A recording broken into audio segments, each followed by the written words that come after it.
Hello दोस्तों, मैं आप सभी का स्वागत करता हूं आपके अपने YouTube चैनल रैम्बो बाबा कंपटीशन में। तो हम पढ़ रहे हैं यूपी पुलिस एसआई 2025 के लिए मूल विधि। और मूल विधि में आज हमको नया एक्ट पढ़ना है, नया अधिनियम पढ़ना है। वो कौन सा पढ़ना है? वो पढ़ना हमको भूमि अर्जन, पुनर्वासन एवं पुनर्व्यवस्थापन में उचित प्रतिकर और पारदर्शिता का अधिकार अधिनियम 2013। कौन सा? 2013। भूमि अर्जन, लैंड एक्वाइजेशन, पुनर्वासन,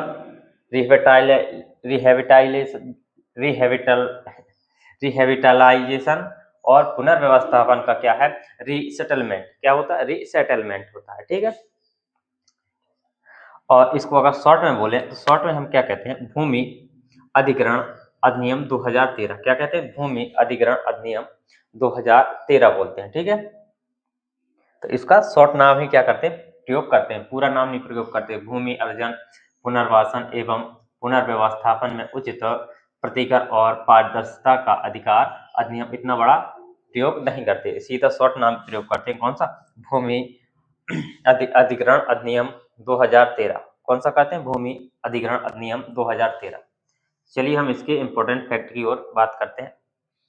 ये क्यों लाया गया तो आप सामान्य रूप में समझिए कि सरकार किस लिए भूमि अधिग्रहण मतलब भूमि का क्या करने के लिए?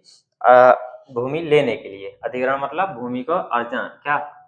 अर्जन। अर्जन को ही क्या करते कहते हैं? भूमि का क्या? लेना।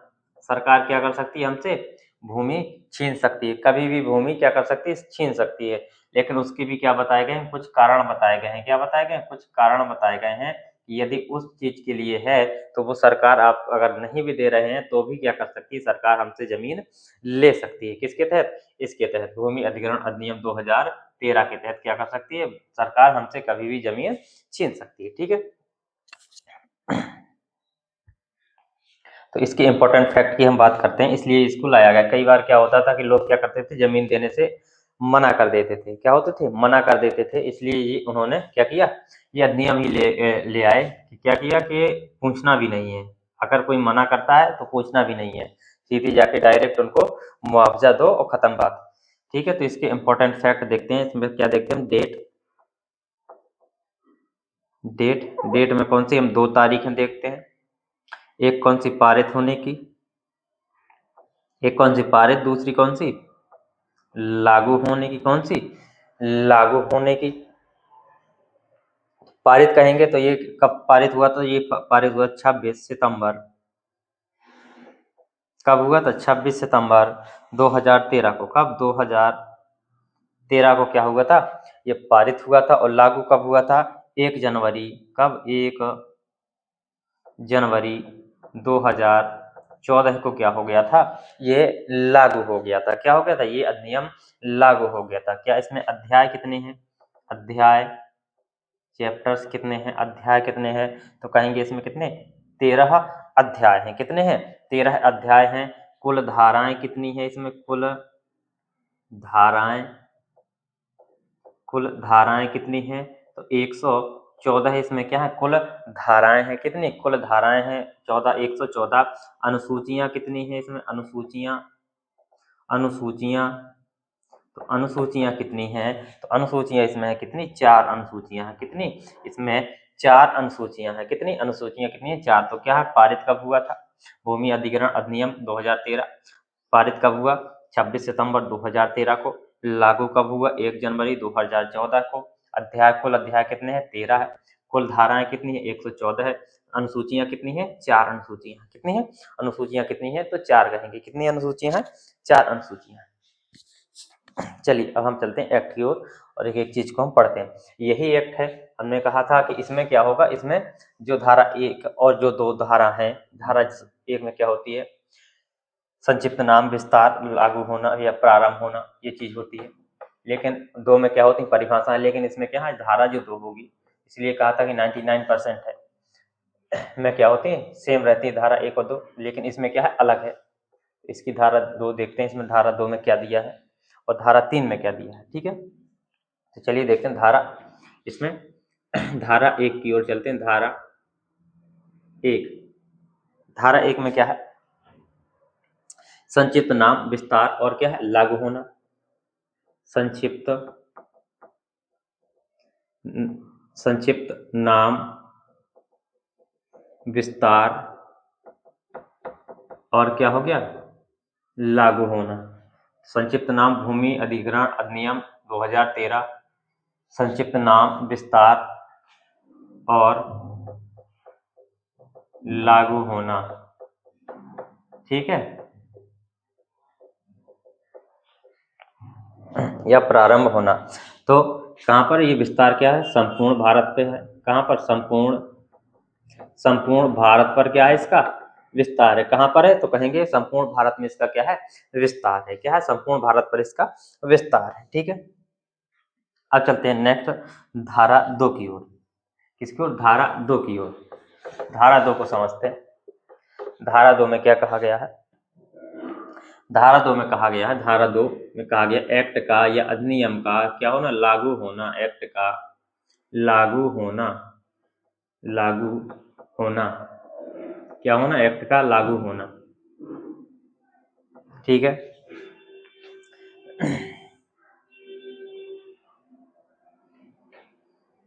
ये इसका मतलब, एक्ट का लागू होना का मतलब यह है किन किन परिस्थितियों में लागू होगा, किन किन स्थितियों में इस एक्ट को लागू किया जाएगा, कहां कहां पर इस एक्ट को लागू किया जाएगा, ऐसी कौन सी जगह होगी जहां पर इसको लागू किया जाएगा। तो वही चीजें हैं। तो पहली बात तो हम देखेंगे कि इसको लागू कौन करेगा, इस एक्ट को लागू कौन करेगा, लागू कौन करेगा। तो इसमें कौन करेगा, या तो कौन करेगी केंद्र सरकार, या कौन करेगी राज्य सरकार। तो इसलिए कह सकते हैं क्या, समुचित सरकार। क्या कह सकते हैं, समुचित सरकार कह सकते हैं। समुचित सरकार कौन लागू करेगी, तो कहेंगे समुचित सरकार इसको लागू करेगी। इसमें कौन है, केंद्र सरकार प्लस राज्य सरकार। कौन होती है, राज्य सरकार। समुचित सरकार में कौन होती है, केंद्र सरकार प्लस राज्य सरकार। अब ये अधिनियम का कहाँ कहाँ पारित होगा, तो उसके लिए कुछ बिंदु बताए गए हैं कहाँ कहाँ पारित होगा। तो कैसे कि जैसे यदि सरकार को किसके लिए काम करना, सरकार कोई भूमि की जरूरत है, जैसे कोई अनुसंधान केंद्र बनाना है, कोई हॉस्पिटल बनाना है, कोई डैम बनाना है, या कोई विद्यालय बनाना है, कोई खेल का मैदान बनाना है, या कोई और भी चीज जैसे रोड निकालना है वहां से। तो इन सब चीजों पर यदि क्या है, सरकार को वहां से जमीन लेनी है या नहर बनानी है पानी के लिए, सिंचाई के लिए, किसी भी चीज के लिए, तो सरकार क्या करेगी, वहां की वो जमीन को क्या कर लेगी, अधिग्रहण कर लेगी, मतलब अपने में ले लेगी। ठीक है, और उसका क्या होगा, मुआवजा दिया जाएगा। इसमें क्या होता था, कई बार लोग क्या करते थे, जमीन देने से मना कर देते थे। क्या करते थे, मना कर देते। इसलिए इस एक्ट को लाया गया। इस एक्ट के तहत क्या कर सकते हैं, मना नहीं कर सकते। सरकार वो अपने आप ही क्या कर सकती है, अधिग्रहण कर सकती है। तो चलिए देखते हैं किन किन जगह पर इस चीज को हम लोग देना पड़ेगा, हमको इसको क्या, जमीन को देना पड़ेगा। तो देखते हैं वो कौन कौन सी परिस्थितियां। तो देख सकते हैं कि निम्नलिखित परिस्थितियों में, निम्नलिखित परिस्थितियों, निम्नलिखित परिस्थितियों पर एक्ट क्या होगा, लागू होगा। एक्ट लागू होगा। ठीक है, तो कौन कौन सी वो परिस्थितियां हैं, तो देखते हैं पहले कि सरकार किसके लिए, यदि सरकार किसके लिए, वो फोर्स जो हमारी सेना है उसके लिए कुछ करना चाहती है, तो उसके लिए क्या है वो भूमि अधिग्रहण कर सकती है। तो लिख सकते हैं कि यदि सरकार, जो हमारी सेना है, सेना में कौन कौन सी तीनों आती हैं, आर्मी, नेवी, एयरफोर्स। तो कौन कौन, आर्मी, नेवी, एयरफोर्स, कौन कौन, और या कौन, सी ए, कौन है एक, C A P F, C A P F, या पुलिस। किसके लिए, सी ए पी एफ या पुलिस से संबंधित कार्यों के लिए, पुलिस से संबंधित संबंधित कार्यों के लिए वो क्या कर सकती है, भूमि अधिग्रहण कर सकती है। ठीक है। दूसरी चीज किसके लिए, वो सामरिक उद्देश्यों के लिए, किसके लिए, सामरिक उद्देश्यों के लिए क्या कर सकती है, भूमि अधिग्रहण कर सकती है। तीसरी चीज कृषि से संबंधित कार्यों के लिए, कृषि से संबंधित कार्यों में कौन कौन से आ सकते हैं, जैसे कोल्ड स्टोरेज। क्या होता है, कोल्ड स्टोरेज होता है जिसमें क्या सब्जियां अनाज अपना रख दें तो खराब नहीं होता है। क्या सब्जियां जो जल्दी खराब होने वाली होती हैं तो कोल्ड स्टोरेज,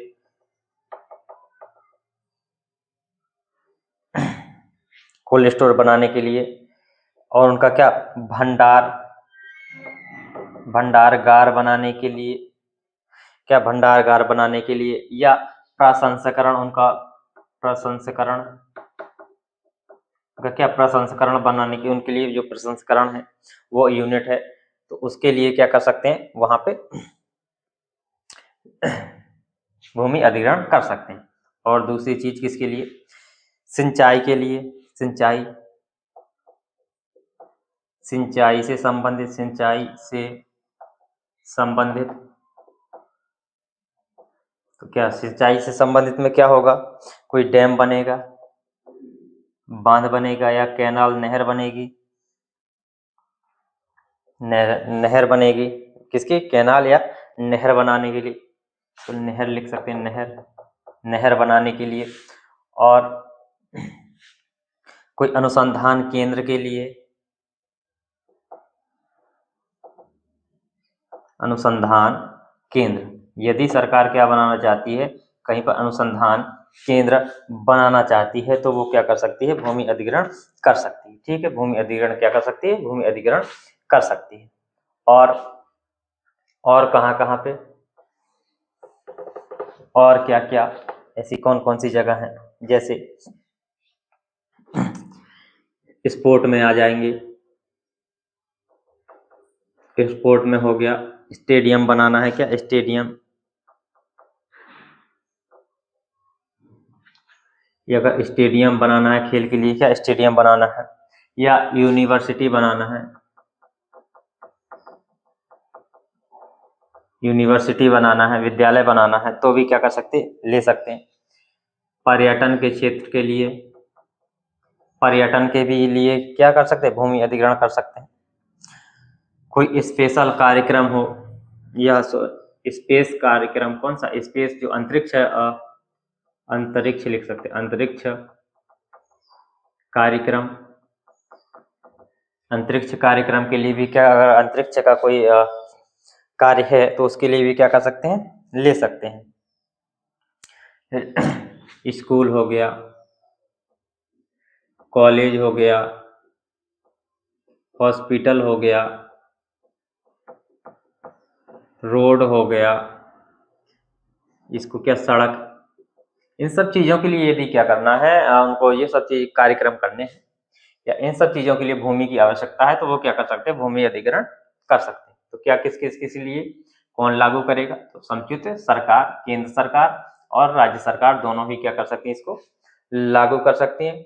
किन परिस्थितियों में, तो ये एक्ट क्या होगा, लागू होगा। तो यदि सरकार को क्या, आर्मी, नेवी, एयरफोर्स, या जो CAPF है या पुलिस है, उससे संबंधित कोई कार्य है, जैसे उनके लिए ट्रेनिंग सेंटर है, क्या है, उनके लिए ट्रेनिंग सेंटर है, तो ऐसी चीजें बनाने के लिए वो क्या कर सकती है, वो जमीन ले सकती है। या कोई छावनी बनानी है उनके लिए, रहने के लिए, उनका आवास बनाना है, तो भी क्या कर सकते हैं, ले सकते हैं। सामरिक उद्देश्यों के लिए ले सकते हैं। कृषि से संबंधित जो कार्य हैं, जैसे कोल्ड स्टोरेज हो गया, भंडारगार हो गया, प्रसंस्करण हो गया, उनको ठीक है।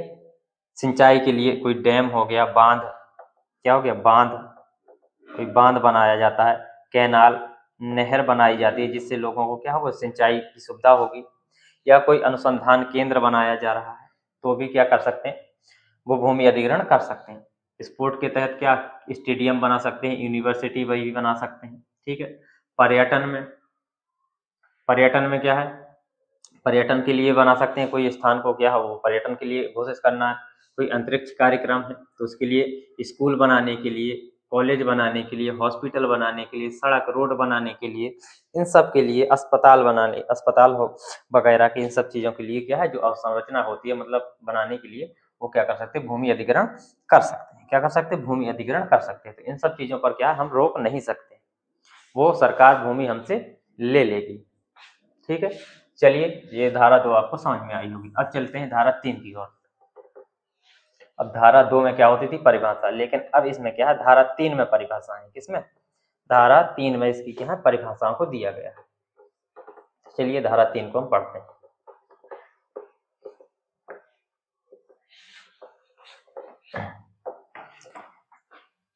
धारा 3, धारा 3, धारा 3 में क्या है परिभाषाएं हैं। क्या है परिभाषाएं हैं, क्या है परिभाषाएं। आज देखते हैं जो इंपॉर्टेंट परिभाषा है वो देखते हैं। धारा 3 सी या कह सकते हैं गा, 3C, 3C में किसकी परिभाषा है तो उसमें है प्रभावित कुटुंब की परिभाषा। किसकी, प्रभावित कुटुंब, किसकी परिभाषा है प्रभावित कुटुंब की परिभाषा। ठीक है, प्रभावित कुटुंब का मतलब जिस व्यक्ति से क्या है जो जमीन छीनी गई है, क्या है जिस व्यक्ति की जो जमीन का या भूमि का अधिग्रहण किया गया है तो वो ही होगा क्या इससे प्रभावित कुटुंब, उसी को माना जाएगा जिसकी क्या है जो जमीन ली गई है, जिसकी जमीन का क्या अधिग्रहण किया गया है वो क्या होगा प्रभावित कुटुंब होगा। क्या होगा प्रभावित कुटुंब होगा। अब इसके अंतर्गत कौन कौन आ सकता है तो इसमें क्या लिख सकते हैं, इसमें लिख सकते हैं क्या कि लिख सकते हैं जिस परिवार पर क्या हो असर पड़ा हो, किसका भूमि अधिग्रहण का। तो लिख सकते हैं जिस परिवार पर, जिस परिवार पर किस भूमि अधिग्रहण का, भूमि अधिग्रहण का क्या हो असर पड़ा हो, असर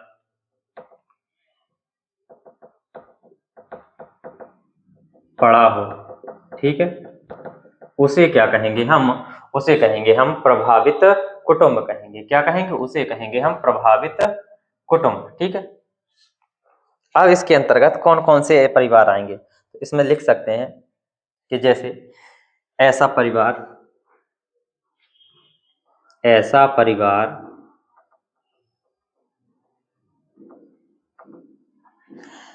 जिसकी भूमि क्या हो, जिसकी भूमि या जो क्या है स्थावर संपत्ति है, स्थावर संपत्ति। अब ऐसा थोड़ी जमीन बस थोड़ी ना जाती, कई लोगों के घर मकान भी चले जाते हैं। क्या होते हैं स्थावर संपत्ति या क्या क्या कैसे क्या क्या कह सकते हैं जो अचल संपत्ति है, किसी अचल संपत्ति, अचल संपत्ति का अर्जन किया गया हो, का क्या अर्जन या क्या अधिग्रहण किया गया हो, का अर्जन किया गया हो। ठीक है, वो व्यक्ति क्या होगा किसके अंतर्गत आएगा प्रभावित कुटुंब के अंतर्गत आएगा। किसके अंतर्गत प्रभावित कुटुंब के अंतर्गत आएगा। दूसरी चीज क्या है कि यदि कोई व्यक्ति क्या है किसी जमीन भूमि अधिग्रहण करने से पहले क्या है उसको 3 वर्ष पहले वो क्या कर रहा था उसी भूमि से क्या कर रहा था अपना जीवन यापन कर रहा था। क्या कर रहा था उसी भूमि से अपना जीवन यापन कर रहा था। तो वो व्यक्ति भी क्या कर सकता, वो भी किसके अंतर्गत आएगा प्रभावित कुटुंब। जैसे कि ए व्यक्ति और एक क्या है बी व्यक्ति है। ठीक है, ए व्यक्ति किसकी बी व्यक्ति की जमीन पर क्या कर रहा था काम कर रहा था, क्या काम करके अपना जीवन यापन कर रहा था। लेकिन भूमि अधिग्रहण के तहत जो बी में जिस पर जो ए व्यक्ति क्या कर रहा था काम कर रहा था वो क्या है वो क्या हो गई अर्जित हो गई, उसका क्या हो गया अर्जन हो गया, अधिग्रहण हो गया। तो अब इसको बी को भी पड़ा है और लेकिन ये कर कौन रहा था ए कर रहा था। तो ए बी क्या होगा प्रभावित कुटुंब होगा, क्योंकि उसकी एक का जो जीवन यापन था वो किससे, बी की जमीन से चल रहा था। अब वो क्या हो गई, अर्जित हो गई, तो उसमें क्या है, बी ए भी क्या होगा, प्रभावित कुटुंब में आ जाएगा। तो लिख सकते हैं ऐसा परिवार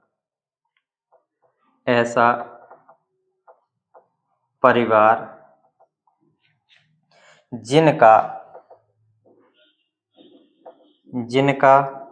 जमीन पर क्या है, मालिकाना हक नहीं है, ऐसा परिवार जिनका जमीन पर मालिकाना हक तो नहीं है, परंतु मालिकाना हक तो नहीं है, परंतु वह अर्जन से 3 साल पहले क्या कर रहा है, अर्जन से 3 साल पहले अर्जित भूमि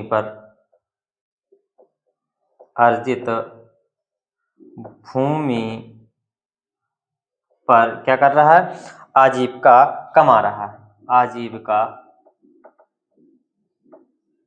क्या कर रहा है, कमा रहा है। तो वो भी क्या है, वो व्यक्ति भी किसके अंतर्गत आएगा, प्रभावित कुटुंब के अंतर्गत आ जाएगा। किसके अंतर्गत आ जाएगा, प्रभावित कुटुंब के अंतर्गत आ जाएगा। ठीक है, प्रभावित कुटुंब के अंतर्गत आ जाएगा। और देखते हैं और कौन कौन आएगा इसके अंतर्गत।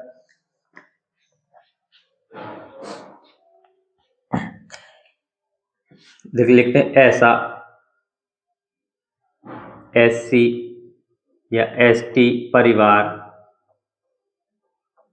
या ऐसा लिख सकते हैं सीधे SC की जगह ST का, तो सीधे ऐसा ST परिवार क्या कर सकते हैं, ऐसा जो अनुसूचित जो जनजाति होती है उनके लिए ऐसा ST परिवार या वन निवासी, कौन इसी के अंतर्गत आएंगे, या कौन वन निवासी, कौन आएंगे, जो वन में जो जंगल में रहते हैं, वन निवासी परिवार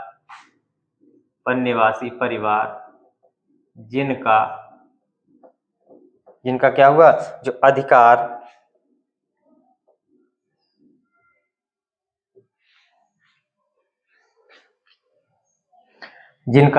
भूमि अर्जन में क्या हो गए, खो गए हैं, जिनका अधिकार क्या है, भूमि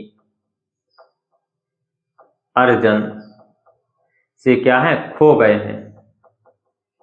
हैं। अब जो लोग वन में रह रहे हैं, पता चला पूरा जंगल ही वहां से काट दिया गया, खो गए। ठीक है, तो वो भी क्या है, किसके अंतर्गत आएंगे, प्रभावित कुटुंब के अंतर्गत आ जाएंगे। किसके अंतर्गत आ जाएंगे, प्रभावित कुटुंब के अंतर्गत आ जाएंगे। ठीक है,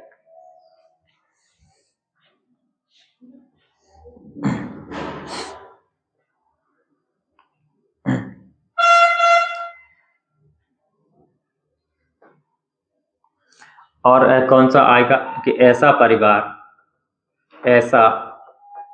परिवार जो क्या हो, अर्जन से कितने 3 वर्ष पूर्व अपनी आजीविका किससे, वनों या जलाशयों से क्या कर रहा हो, चलाता हो, वो भी क्या होगा, इसके अंतर्गत आएगा। कैसे चलाता हो, इसको यहाँ देखिए, जैसे कौन होते हैं, जैसे मछली पकड़कर, किस प्रकार से, मछली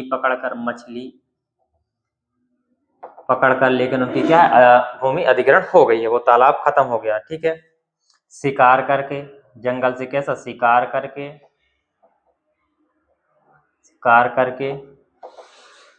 मछली पकड़कर, शिकार करके, और किस तरीके से, जैसे नाव चलाकर, किस तरीके से, नाव चलाकर, जैसे क्या केवट लोग होते हैं, क्या करते हैं, नाव चलाकर अपना जीवन यापन करते हैं, तो वो क्या होते हैं, वो भी किसके अंतर्गत आएंगे, फिर प्रभावित कुटुंब के अंतर्गत आएंगे। तो तो अब देखते हैं फिर से प्रभावित कुटुंब की परिभाषा में प्रभावित कुटुंब के अंतर्गत कौन कौन आएगा। ठीक है, तो प्रभावित कुटुंब की परिभाषा, तो जिस परिवार पर क्या हो भूमि अधिग्रहण का क्या हो असर पड़ा। अब असर किन किन परिवार के ऊपर पड़ सकता है वो देखते हैं कि ऐसा परिवार जिसकी भूमि या स्थावर स्थायी संपत्ति या जो अचल संपत्ति है उसका क्या हो अर्जन किया हो गया हो, तो उसको ऊपर वो क्या होगा प्रभावित कुटुंब होगा। फिर ऐसा परिवार जिनका क्या जमीन पर मालिकाना हक तो नहीं है, परंतु क्या है वह अर्जन से पहले क्या 3 साल पहले क्या उस पर आजीविका कमा रहा था, क्या कर रहा था उस भूमि पर क्या है आजीविका कमा रहा था, तो वो परिवार भी कैसा होगा प्रभावित कुटुंब होगा। फिर ऐसा एसटी परिवार या वन निवासी परिवार जिनका जो या जिनके जो अधिकार है वो जिनके अधिकार के भूमि अर्जन से क्या है खो गए हैं समाप्त हो गए हैं, वो भी क्या है प्रभावित कुटुंब के अंतर्गत आएगा। फिर ऐसा परिवार जो अर्जन से 3 वर्ष पूर्व के अपनी आजीविका वनों या जलाशयों या नदियों से क्या कर रहा था चला रहा था, वो क्या है जैसे कैसे वो कैसे चला रहा था मछली पकड़ कर शिकार करके या नाव चलाकर क्या कर रहा था वो अपना जीवन यापन कर रहा था, तो उसको भी क्या है वो भी क्या होगा प्रभावित कुटुंब के अंतर्गत आएगा। किसके अंतर्गत आएगा प्रभावित कुटुंब के अंतर्गत आ जाएगा। अब चलते आगे, प्रभावित कुटुंब की परिभाषा आपको समझ में आ गई। अब चलते हैं हम आगे।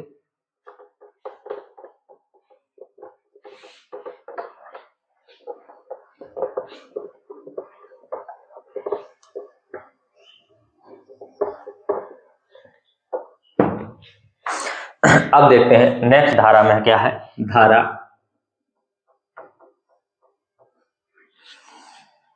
3D 3D या 3 घा कह सकती है, इसमें क्या है कृषि भूमि की परिभाषा दी गई है। किसकी कृषि भूमि, कृषि भूमि किसे माना जाएगा कृषि भूमि, जो कृषि के लिए भूमि है वो उसे किसे माना जाएगा, किसे माना जाएगा तो कृषि भूमि। तो कृषि भूमि जैसे जिस पर हम क्या करते हैं खेती करते हैं तो वो तो हमें पता है कृषि भूमि माना जाएगा, लेकिन और किसे भी माना जाएगा तो क्या है जिस पर हम क्या कर सकते हैं वन या जो हम बागवानी करते हैं क्या करते हैं फूलों की खेती करते हैं तो उसको भी क्या कर कृषि भूमि माना जाएगा। हम कहीं मछली पालन कर रहे हैं तो वो भी किसके अंतर्गत किसी उसके अंतर्गत कृषि भूमि के अंतर्गत आएगा। मुर्गा पालन कर रहे हैं तो वो भी क्या है कृषि भूमि के अंतर्गत आएगा। तो ये सब चीजें क्या है कृषि भूमि के अंतर्गत ही आई है। तो इसमें देख सकते हैं निम्नलिखित किसको जो यदि क्या है जो भूमि है निम्नलिखित कार्यों के लिए उपयोग हो रही है तो वो क्या होगी कृषि योग्य भूमि होगी। निम्न लिखित में प्रयोग होने वाली भूमि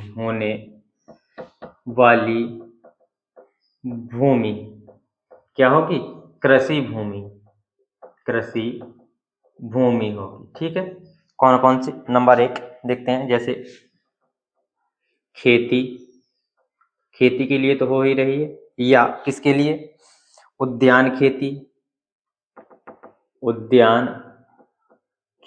अब उद्यान खेती में क्या क्या आ सकता है जैसे सब्जी फल फूल क्या आ सकती है सब्जी के लिए फलों के लिए फूल इन सब के लिए क्या है खेती का जो प्रयोग होता है तो वो क्या है उद्यान खेती होती है। ठीक है, दूसरी खेती जैसे दुग्ध के लिए, किसके लिए दुग्ध हो गया, कुक्कुट पालन हो गया, मुर्गा पालन, कुक्कुट पालन किसके लिए दुग्ध हो गया, कुक्कुट पालन हो गया, जैसे रेशम उत्पादन हो गया, रेशम उत्पादन रेशम का कीड़ा भी क्या होता है पाला जाता है। नर्सरी हो गया, क्या हो गया नर्सरी, बांस वगैरह हो गए नर्सरी, या जो क्या होती है जड़ी बूटी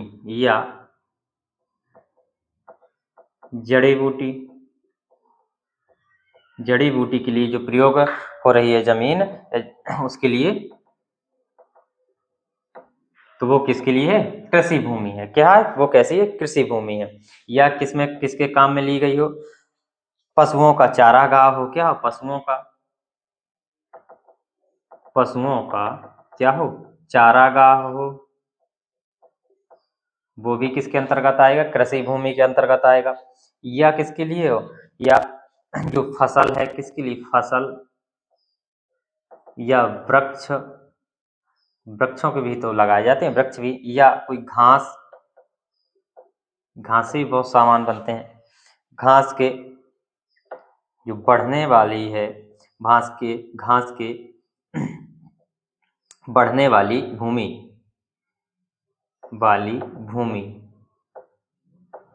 ये सब चीजें किसके अंतर्गत आएंगी, तो कृषि भूमि के अंतर्गत आएंगी, एग्रीकल्चरल लैंड के अंतर्गत आएंगी।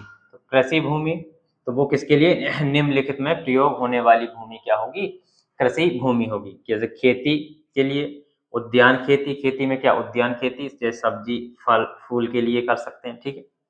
दुग्ध उत्पादन, कुक्कुट पालन, अब जब दुग्ध के लिए क्या भैंसें या गाय जो रखेंगे तो वो उसके लिए क्या जमीन लगेगी, मुर्गा पालन के लिए भी क्या जमीन होगी, रेशम उत्पादन के लिए क्या पेड़ लगाने होंगे, तभी उन पर क्या होगा, रेशम का कीड़ा जाएगा, फिर नर्सरी बांस वगैरह हो गए, बांस का उत्पादन बनता है, जड़ी बूटियों का उत्पादन के लिए भी क्या भूमि की जरूरत होती है, पशुओं को चरने के लिए भी क्या भूमि की जरूरत होती है, वृक्षों के लिए और घास वगैरह के लिए भी क्या होती है, भूमि की जरूरत होती है, ठीक है। इन सब जगह पर क्या है, यदि जो भूमि का उपयोग हो रहा है तो वो भूमि क्या होगी, कृषि भूमि कहलाएगी, क्या कहलाएगी, कृषि भूमि कहलाएगी, ठीक है। तो इतनी चीजें आपको समझ में आई होंगी, बाकी की चीजें को हम देखेंगे नेक्स्ट क्लास में, हम उसमें देखेंगे जो अर्जन भूमि है उसके लिए जो मुआवजा वगैरह है वो किस प्रकार से दिया जाता है, किस किस को जोड़ा जाता है। तो चलिए मिलते हैं नेक्स्ट क्लास में। थैंक यू दोस्तों, क्लास अच्छी लगी तो प्लीज़ लाइक शेयर सब्सक्राइब जरूर करिएगा। मिलते हैं नेक्स्ट क्लास में।